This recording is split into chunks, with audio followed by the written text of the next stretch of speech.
prosecutor trying to prove Jodi has a history of snooping into her boyfriend's personal accounts. And she claimed while looking through Travis's personal MySpace messages, she found racy exchanges with another woman. Listen. The woman that was involved there was married, right? Yes, she was married. And what was the woman's name? I don't want to destroy anyone's marriage. So what was the woman's name? Shannon Crabtree Peterson. By LDS standards, what they were talking about was very inappropriate. But all they were doing was talking, right? They were joking about getting together for a sexual liaison. Well, guess who we have on our show right now?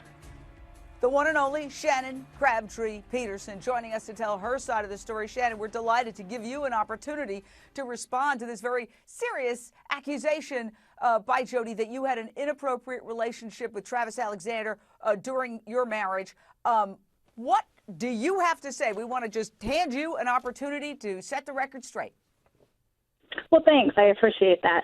I did not have an inappropriate relationship with Travis. He was a very good friend to me. He helped me through kind of a hard time in my life.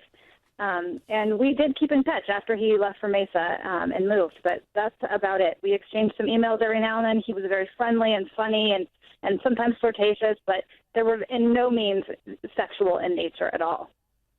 Now, let me ask you this. You say you exchanged communications. She claims that she saw something that seemed inappropriate. Is there any way, because we know that Travis liked to joke. Who doesn't?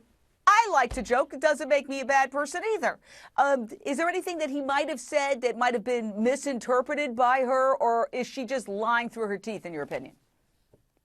In my opinion, she's just lying. Travis, like I said, he was sometimes flirtatious, but he was that way no matter who he was with.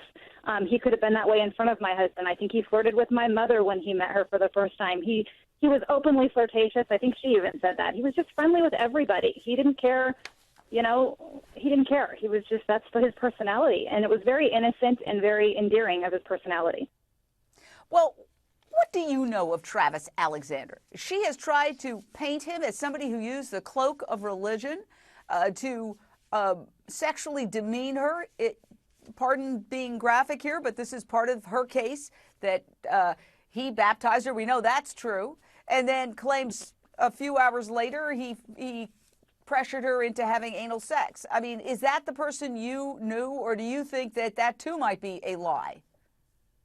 That's not the person that I knew. I think that could be a lie. I don't think that she's necessarily, I mean, she's obviously not lying about their sexual relationship, but I mean, he was a 30-year-old single man. Of course, he was having sex with a girl who's throwing himself at him. I mean, that's not unbelievable. I don't know.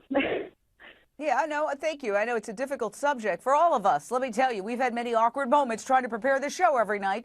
The prosecutor jumped on the opportunity to compare Jodi's concern with Travis and Shannon's alleged conversation, which she now says never happened, to Jodi's own behavior. Listen to this.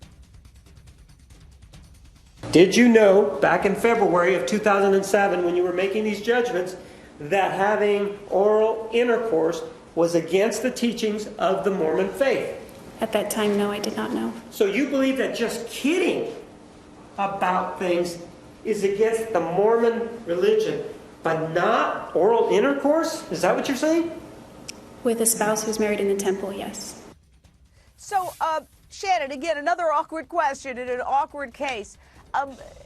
Is it possible for anybody who is becomes a Mormon and learns about the church teachings to think that certain kinds of sexual behavior like oral and anal sex are okay, but flirting is not? I mean, or is it basically pretty clear that you can't do any of it?